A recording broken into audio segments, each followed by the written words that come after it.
என்பது பெரும்பாலான மக்களுக்கு ஒரு முக்கிய பிரச்சனையாக உள்ளது. இதை சரி செய்வதாக கூறிக்கொண்டு இன்று பல்வேறு நிறுவனங்களும் முளைத்துள்ளன. இந்த நிறுவனங்கள் இவர்களை நிரந்தரமாக குணப்படுத்துவதற்கு பதிலாக அவர்களின் சிந்தனைகளை குறைப்பதன் மூலம் தற்காலிகமான தீர்வை தருகின்றன.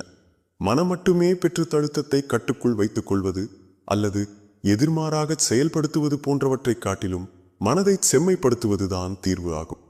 அதற்குரிய சரியான மனிதனுக்கு ஏற்படும் எல்லா பிரச்சனைகளுக்கும் காரணம் இந்த உலகிலேயே எல்லாவற்றையும் அனுபவித்துவிட வேண்டும், இந்த உலகிலேயே சொர்க்கத்தை உருவாக்கிவிட வேண்டும் என்று அவன் விரும்புவதுதான்.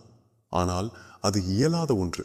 இறைவனின் படைப்பு திட்டத்தின்படி மனிதன் இந்த நிலையற்ற உலகில் தன்னை தகுதிப்படுத்திக் கொண்டால் அவனுக்கான சொர்க்கம் மறுமையில்தான் கிடைக்கிறது.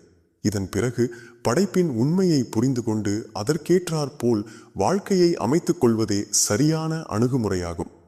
இறைவனின் அன்பை பெறுவதை தன் வாழ்வின் இலட்சியமாக கொண்டால் மரணத்திற்கு பிறகு சொர்க்கத்திற்கான அனுமதியை பெற இயலும். இந்த உலகத்தின் துன்பங்களிலிருந்து மறுமை உலகத்திற்கு செல்வதற்கான இரகசியத்தை உணர்ந்து கொண்டவரே வாழ்க்கையில் வெற்றி பெற்றவர் ஆவார். என்பது பெரும்பாலான மக்களுக்கு ஒரு முக்கிய பிரச்சனையாக உள்ளது.